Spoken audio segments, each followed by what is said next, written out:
I would like to introduce our Shaker School Board candidates, going from left to right.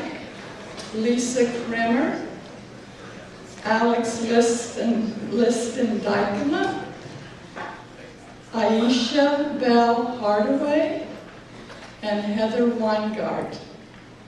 So we will start with their minute-and-a-half personal introduction. And we will start with Ms. Kremer. Thank you. My name is Lisa Kremer. It's an honor to be here tonight, and I'd like to thank women voters and the library for putting this on. Growing up, I was that girl in science class who needed to know what happened when you added things in a different order than what the directions said. I wanted to understand all the different scenarios and had to see for myself. Not much has changed. I am still interested in the why and the how of things, as well as big picture trends, and I've spent much of my life examining how research can be translated into our complicated society. At Princeton, I investigated how kids' brains work differently despite a similar autism diagnosis, and how to identify ways to best help each child succeed. When I lived on the Navajo Reservation, after receiving master's degrees in public health and social work, I studied underserved Native American populations who needed mental health services and developed strategies to reach out and provide necessary support for individuals and families. I remain committed to the power of research. I care deeply about our community and the needs of its many stakeholders. I want to bring my experiences to the board so that we can systematically work together using research and best practices to advocate for public education, to capture the kids and families that we are missing, to challenge every student to their utmost, and to support the many voices of our community. We need to make sure that we continue to measure what matters and don't get distracted in our efforts to use our resources in ways that provide rigorous, meaningful, and innovative experiences for all students. Thank you. Mr. Dykema. Well, good evening, and thanks to the League and the Library for this forum and for everything you do for our community. I'm Alex Liston Dykema. I'm the current president of the school board and the incumbent in this race. Along with being on the school board, I'm an attorney and a consultant who works with nonprofits helping them build their capacity. On a personal note, we moved here 12 years ago looking specifically for a community that would reflect our family and our values, and it's been a great move. 4 years ago, I ran for the school board because I believe we've got great schools and we can do better for all of our kids. Now, I want to build on the progress that we've made. I truly believe in the simple concept that every student should be able to reach their full potential and have the tools they need to have a successful life, whatever that may be. This is not a matter of taking from one and giving to another, but rather one of looking for subtle barriers, opening doors, and consciously providing systemic support to all, whether they're a high-achieving student, one who struggles, or all those in between. I also believe that with a roughly $90 million budget and the majority of our property taxes under its control, the board's fiscal stewardship is critical to Shaker and to our ability to support our programs and every one of our students into the future. So thank you for the opportunity to speak, and I hope I can continue to serve you on the board. Thank you. And Ms. Hardaway? Good evening. Many thanks to the League of Women Voters for hosting the election cycle's first forum. I count it an honor to have the opportunity to introduce myself to you all this evening. My name is Aisha Bell Hardaway, and for those of you who don't know me, I've been in Shaker since 1984. I came here as a young fourth grader, and for the better part of 43 years, I have lived in the Lomond, Moreland, and now the Mercer neighborhoods. I was a member of the last sixth grade class to graduate from Lomond Elementary, and I'm a proud graduate of this school on this stage and Shaker Heights High School. My mom brought us here because Shaker Heights was an inclusive community. It had excellent schools, and it provided opportunities for all of its residents. Excellence, inclusion, and opportunity. That's the promise of living in Shaker Heights in those three words. It's a promise that must be kept through our schools. Shaker Schools provided me with the opportunity to go to college and on to law school.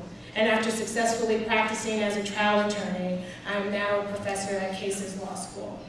I'm also a Shaker parent, We were drawn to Shaker because to raise our family here, just like my mother was. And we had the opportunity, we had other opportunities for our kids, but the right opportunity was here in Shaker. Now one of my children has graduated and is a sophomore at Washington University in St. Louis, and my son is a senior at the high school. So 2 generations of my family have taken Shaker up on its promise of excellence, inclusion, and opportunity. Thank you. Okay, and Ms. Weingart? Thank you. Thank you to the League and to the library for hosting us this evening. I was lucky enough to move to Shaker with my family 10 years ago, and we have 2 children who attend our Shaker schools. I have seen and experienced and believe in Shaker coming together as a community. Shaker is a city filled with passionate and involved residents. I graduated with a business degree from Michigan State University. My experience as a professional in marketing and operations in the hospitality industry taught me how to manage even the most complex budgets and personnel issues to effectively run an organization. I have a long and proven track record of engaging our community in our schools and working to provide financial stability for our schools. I have devoted 7 years in various PTO roles, including presidencies at Onaway and at Woodbury. Most recently, I was the co-president of PTO Council and the chair of the 2017 $30 million successful bond levy. I have seen firsthand the opportunities and the challenges our students face, and I am here to offer ideas and perspective as we chart a course for the future where every student has access to the opportunity and the excellent Shaker education that we can afford them. I will work with our board to engage our whole community in implementing the district's strategic plan. As a team, we will conservatively manage our school finances, we will advocate and study the pursuit of alternate funding models, and thank you.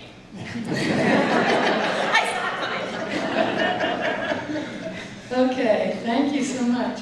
So, first question, I'm going to combine a couple of them. How do you feel about the test scores in the Shaker schools? How should we evaluate the progress of the schools? And how will you deal specifically with the root causes of the achievement gap? Could you say with the what of the achievement gap? The root causes of the achievement gap. And so, Mr. Dykema, you're first. All right, so I would say I wish everyone could have come to our board work session earlier this week. We spent a lot of time looking at the test scores, both our internal test data and the state test scores. There are questions about the state test scores, but we need to use the information that we can to help guide our decisions. Our internal testing program, primarily the MAP testing program, I think is going to be able to provide a much more useful tool for us, a tool for our teachers in terms of educational input to our kids, and a tool to help us gauge how we're doing. And I think on the root causes of the achievement gap, we're going to get all of this into a minute, I think that part of that is beginning to have those complicated conversations, look at what those barriers are, figure out what ladders we need to put in place to support all of our students so they genuinely have equal access to the opportunities in Shaker. Thank you. And Ms. Hardaway, do you want to say anything? Sure, I will say something. Thank you. I think, if I can remember all the parts of the question, that was compounded. I think it's important for us to recognize and stay true to the fact that Shaker does provide excellent opportunities in a number of ways for a good number of students. And that although the test scores were disappointing to all of us, I think as a community, the state test scores, that there are positive things that we should be focused on, recognizing that there is still yet a lot of work to be done. As a member of the Strategic Planning Committee, I'm confident that the course that the district is currently on will address those issues and those concerns. I think we have to be mindful when we say things like root causes, that we have to be mindful that it's important for us to do in our buildings what we have in our wherewithal to do. And I applaud the district for starting Shakers First as an opportunity to address the achievement gap at the beginning of a student's education as they pass through the district. Thank you. Yes, go ahead. Thank you. I would like to add on to what Alex said about going to the a board work session the other night, and we were able to witness the board and the administration working together to really dive deep into the MAP scores and the tools that the MAP database does provide our teachers, because one of the things I think is most important in addressing the achievement gap is providing our teachers the tools when we come up with various solutions. They need tools in the classroom to implement those solutions, otherwise it's never going to work out. So the tools that are available through the data MAP database is unbelievable. The other thing is that it's important, I think, as a community to pay attention to when measuring what matters comes out and the metrics that are in there, because the district has spent a long period of time developing those metrics, and it's a good comparison to our state report card. And finally, on Monday, I had the opportunity to see both our senator and 2 Ohio State Board representatives, one former, talk about the state report cards. And I think it is universally recognized that the state report card is not a useful tool for us to measure our district. Thank you. Would you like to say? Yes. To a certain extent, I really think that these tests are an attack on public education, and they don't really measure the depth of true learning that goes on in our schools. I have 3 young kids, and I can tell you I would not be in this district if I was not assured that they were getting excellent, high-quality education. I invite anyone who has questions on the report card to go to the schools and look around, see how the kids are learning, look at what the teachers are teaching them, sit in an IB unit. I would rather have my kids listening to an IB unit on where we are in place and time any day of the week than learning how to take a test. So, thank you. Thank you. Can you explain the racial disparity in student discipline here at Shaker? That's my question.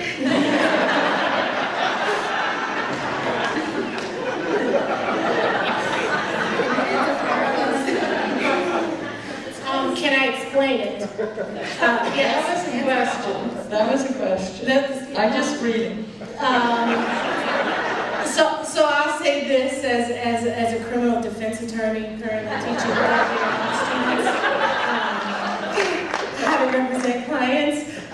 It's called systemic racism. And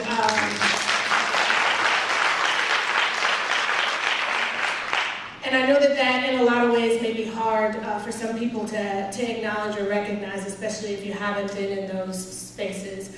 But I think that the district is doing a really good job of addressing it by starting the Restorative Practices program. I think we need to be really mindful about how we interact with our students, how we discipline them, and how we expose them to law enforcement. There's good studies out of the Schubert Center. Gabriela Celeste is a member of our community that really talks about how when when teenagers have interactions with law enforcement at an early age, how we're setting them up for failure in many ways. And so I think Shaker is on course to get it right. Thank you. So Ms. Weingart, did you want to say something? Yes, so I think I want to touch on a little bit of what Aisha said, in that I think it's incumbent on all of us, teachers, administrators, board members, and community members, to examine our own unconscious bias, when we take a look at that and recognize that it's there, and then again, coming back to those tools that we provide in the classroom, I want to refer back again to Monday night, where our state senator said that over 36,000 children under the age of 8 had been suspended in the last year in Ohio. And so one of the things that's going to come from our legislature soon is a ban on those suspensions. Now there's a 3-year window that will be implemented in, but during that 3-year window, they're going to be working with the teachers to provide tools so that they can correctly implement restorative justice. And I think that's how we can address the issue. Thank you. Would you like to say? Just a few comments. I think that one area where we can really work on this is in elementary school, and as they are transitioning to Woodbury, because I've heard that it is not as much of an issue in elementary school, but then as kids get into Woodbury and middle school, that these issues become more prevalent, and that could be a target area where we can really focus our efforts for restorative practices and making sure we are examining all of our systemic biases and training teachers in restorative practices and in just educating them really on that this is an issue that is going on in our schools, and more African American students are being disciplined than their white counterparts. Thank you. I would just add to what Aisha was saying, that I think that part of this is also engaging in a real conversation. I think that the equity task force that you serve on is a really good start. It is a complicated issue, but it's one we really have to address. If we want to get to the roots of this, we're going to have to talk about uncomfortable topics. We're going to have to talk about the implicit biases that we have. We're going to have to talk about how we can address it and what tools we can provide to our staff and everybody who's working with our kids to help promote situations where we're not getting to that end point. And I think we need to start that in preschool, and I think we need to go all the way through 12th grade. And I think that that's something our entire community will need to engage in. And I actually think Shaker is a community where we can do it. We have the will. It's time to do it. Do I have the opportunity to comment as well? Pardon? Do I have an opportunity to add anything? Yeah. I just wanted also to point out, if you're not familiar, we do have a group in the high school called SCORE. And that group of kids that you have to actually apply, and it's a fairly exclusive group of kids, and they are doing amazing work with our K through 4 kids in having those tough conversations early on. So the conversations that are tough for us are not so tough for our kids. Okay. Thank you. What plans do you have to address the school financial capital budget? The board, the borrowing unit has almost the borrowing limit has almost been reached, and more capital improvement is needed. And that starts with Ms. Weingart. Yes. So one of the things that is important to point out is that the levy that passed in May actually for the first time allowed for a 1.25 mil basically savings fund for our capital budget. So that's the first time that we've had that, and it will put aside $1 million a year to address our capital needs. Now, as with the city and had mentioned, we do have things that come up as an emergency, and we have to address those as they come up, and it does impact how we'll spend those dollars. And $1 million isn't a lot of money when you're talking about schools that are as old as ours, but it will help in addressing that. The second thing that I would do as a board member is I would advocate for us to explore corporate and private partnerships in a much larger degree than what we're doing now, so that we can start to offset some of the burdens that, like with a pool or a maker space. Yes. Yes, our resources in Shaker are precious, and we really need to do a better job consolidating our resources and having our 3 taxing authorities work together. People choose our schools for the teachers and the programs like IB, and we need to make sure we are spending our money on depth. For example, choosing initiatives like Facing History that have been proven to meet objectives and go deep and stick with them. And not only a 1-day workshop, but a 3-day workshop. Make sure that we have a real commitment to it. So my comment is that for spending money wisely, we need to focus on depth over breadth. So focusing just on the capital part in your question, I think that it's wonderful that our community approved the recent bond levy. That is going to work to keep our students warm, safe, and dry. It is hugely appreciated, and I think that the permanent improvement levy is also going to have a significant impact. I think that it gives us a little space to be more planful. We can, and we are starting to look at what is ahead of us. What are the improvements we're going to need? What do we know is coming down in terms of repairs that we're going to have to address so that we can respond to them proactively? It's much better to replace boilers in the summer than in the middle of the winter. So to some extent, we now have the space to begin doing that. I completely agree with Heather about our need to explore and expand our outside funding potential. And those 2 examples, pool, auditorium, makerspace, things like that, I think are really susceptible to finding funding both from alumni and corporate donors. And as an alum, I support the idea of tapping the resources of your extensive alumni network, because we haven't done a great job of that in Shaker. There's some phenomenal graduates who love this community. They may not live here, but they want to support the community, and so we need to do a good job of tapping there in terms of outside resources. I also think it's important for us to really applaud the board at this point and the levy people who organized it for having the wherewithal and the presence of mind to think about creating a savings fund. I've been to a lot of block parties and I've heard a lot of criticisms about the increasing taxes in our community. And the fact that we are now in a mindset where we're thinking about saving and what we can do to make sure that we have resources to make them improvements and building and maintenance that's necessary, I think is really important. And $1 million will go some way. It may not go all the way, but it will certainly be useful, and I think it shows that we're financial stewards, responsible stewards. Okay, thank you. The school board and the library.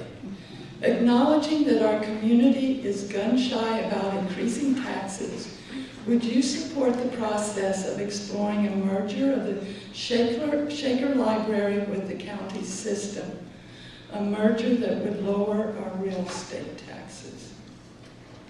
Okay, Ms. Kremer? Thank you. I love our libraries. I have so many good memories of the libraries with my kids. I'm sure you all do too. I love to take them to the play and learn station, and my kids still want to go back to story time.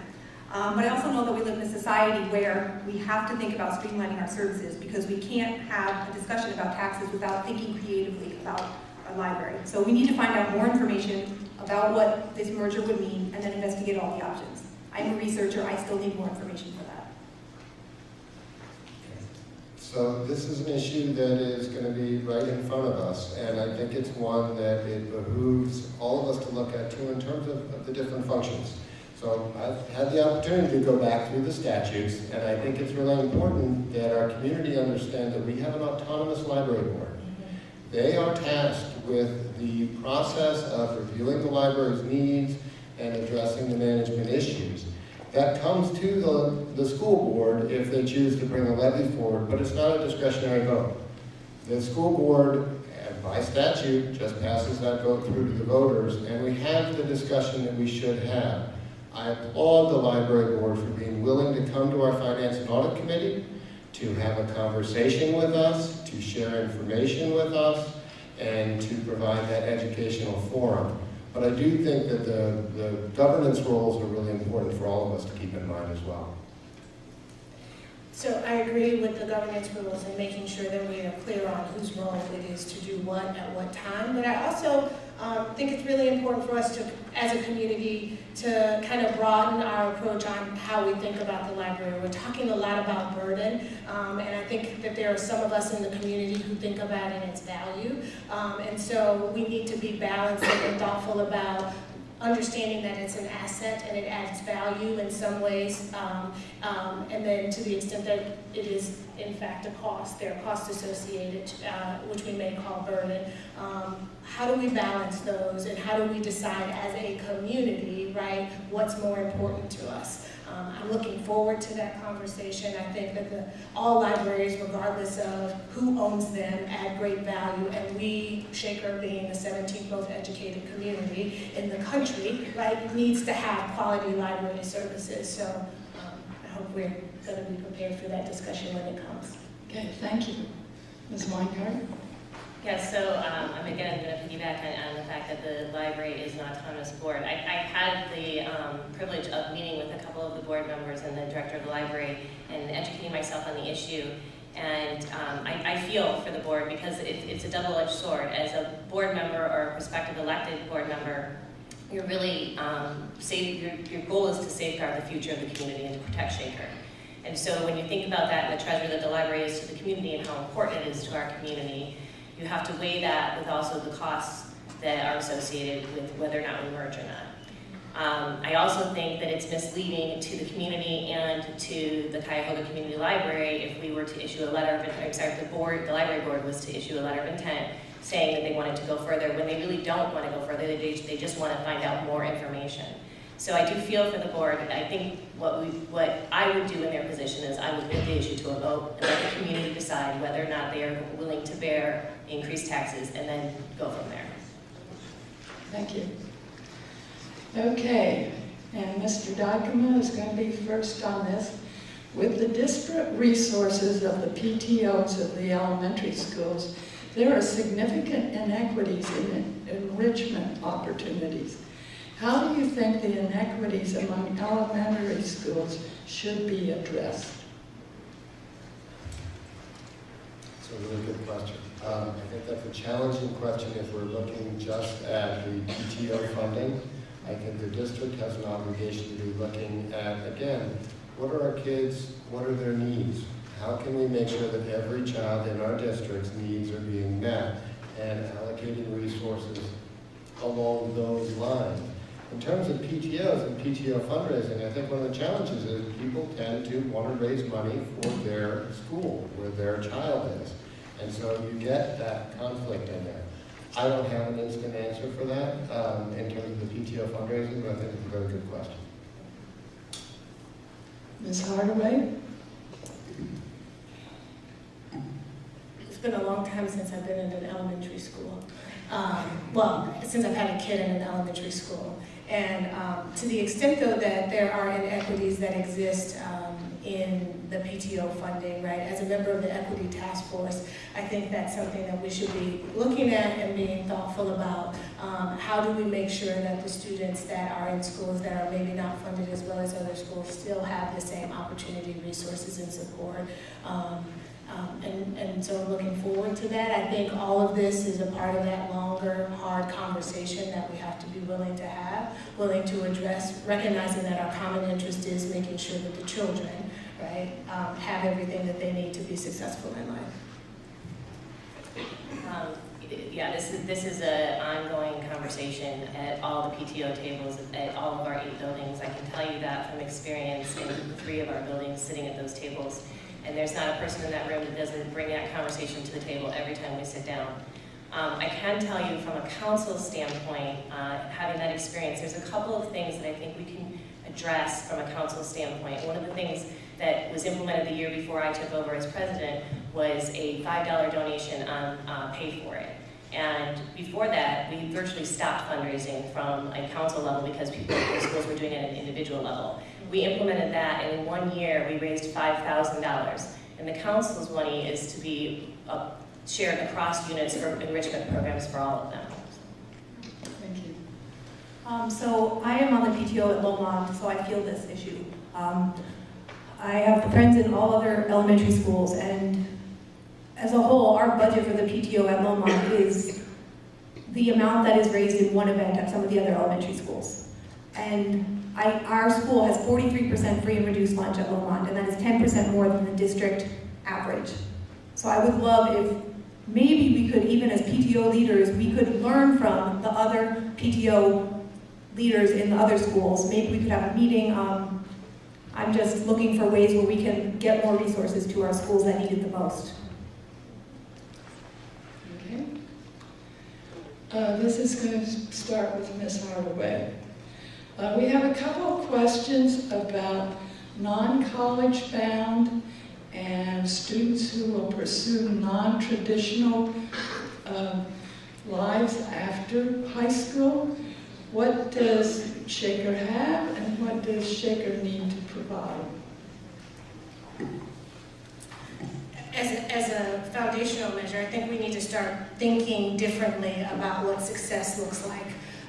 We talk a lot about academic success and whose kid is getting what recognition in terms of going on to college scholarships and the like, but we need to broaden our understanding of awards, I think, in a lot of ways, and making those students who have different passions and have different outlooks on how they'll succeed in life feel welcomed and engaged in our spaces.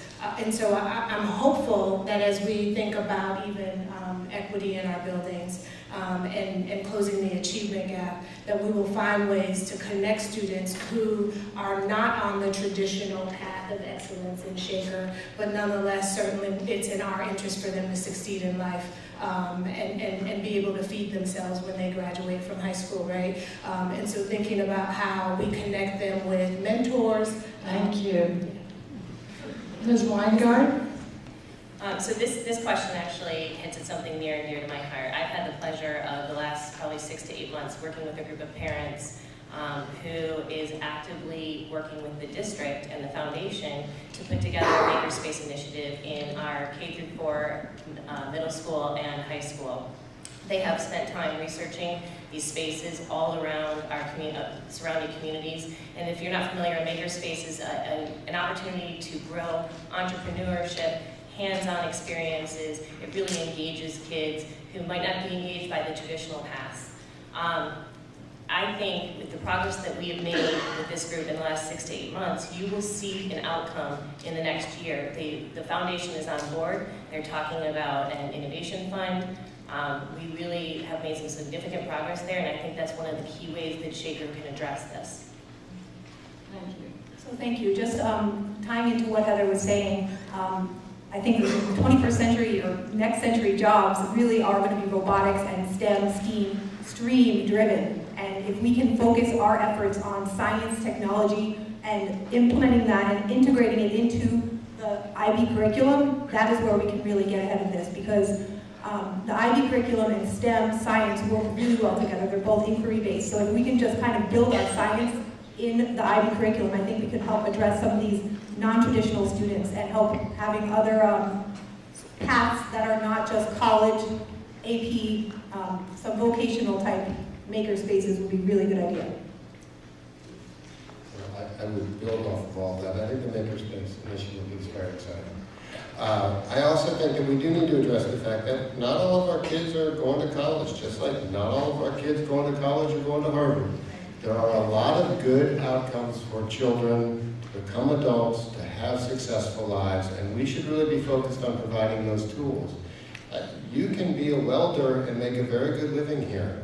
That's just a fine choice if that's the direction that fits for you.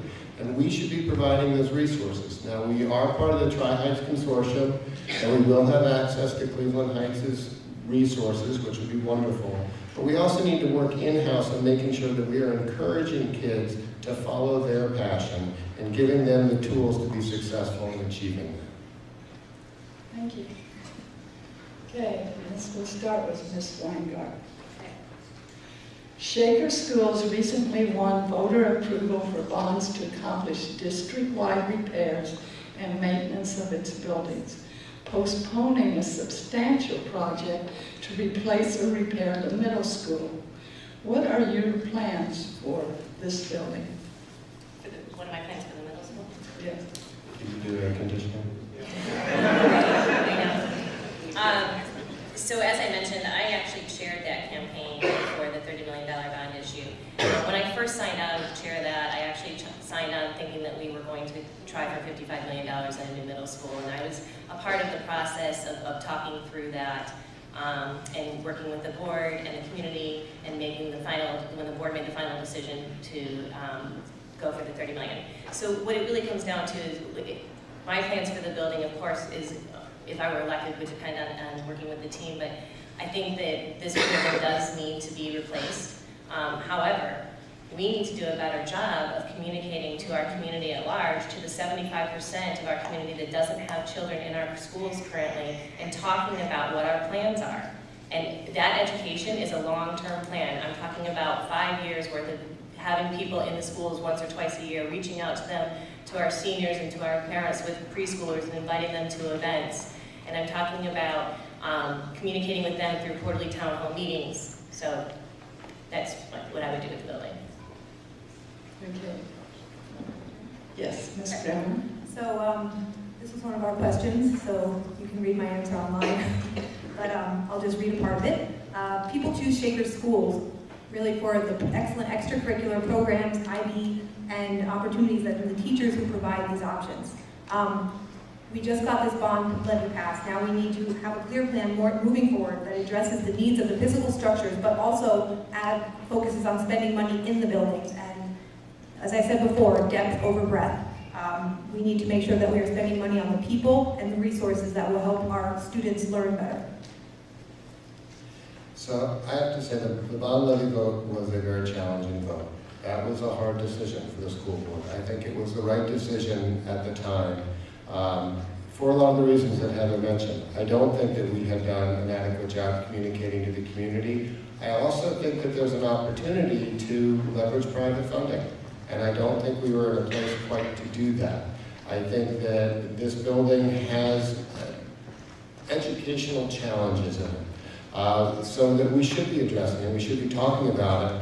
It should also be part of the conversation that we have as a community about how we're going to handle enrollment trends. What are we looking at down the line? What is our long-term master plan? It has to be part of all of that, and then I think we will need to come back to the voters if that's the direction we choose to do. But there are pieces that need to get filled in, and I'm very hopeful that we can fill them in and get a really exciting project put together. But it will take time and communication. So I agree that a detailed discussion needs to take place, but most importantly, I also think that on the communication end, right, there is a levy in place and there are going to be improvements made. And I think it's important for us as a community and those who are eventually in place to lead on the board to think about how we are giving periodic updates on the improvements that are made with the current money that we all are spending, right, or contributing, and then what existing needs still exist, are there, right, existing needs that exist, redundant, so that the community is not caught off guard and completely unaware when it's time to make plans for what needs to be done, and could be fully informed and engaged in the process. Okay, thank you. This is going to be the last question, and it's going to be sort of open-ended, and how do you deal with issues that City Council doesn't have to deal with?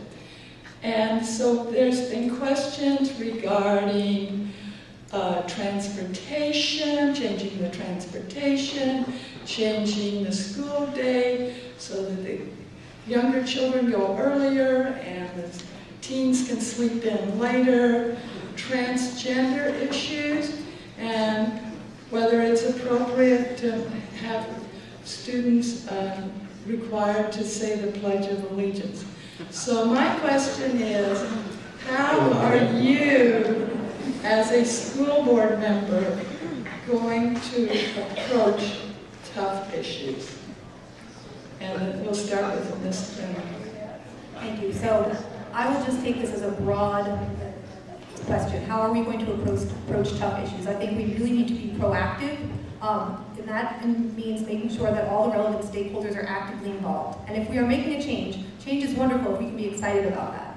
And the way to get people excited is to communicate. So if we can get a plan going and communicate to people, that would be great. So just a bit on late start, that is an issue. I understand the science, I'm a scientist, and these decisions do not take place in a vacuum. So we would have to really think about all the other cascading effects that would happen, and it's an equity issue as well, because there are kids whose parents work in other communities, so if they are going to school 15 minutes, 30 minutes later, it's going to impact a lot of other things, also late in away games. As for transgender students, that is an issue where I think that's up and coming, that the school board will have to work on and come up with a policy, and I would like that policy to extend to all schools, down to elementary schools too, because kids younger are having Thank you.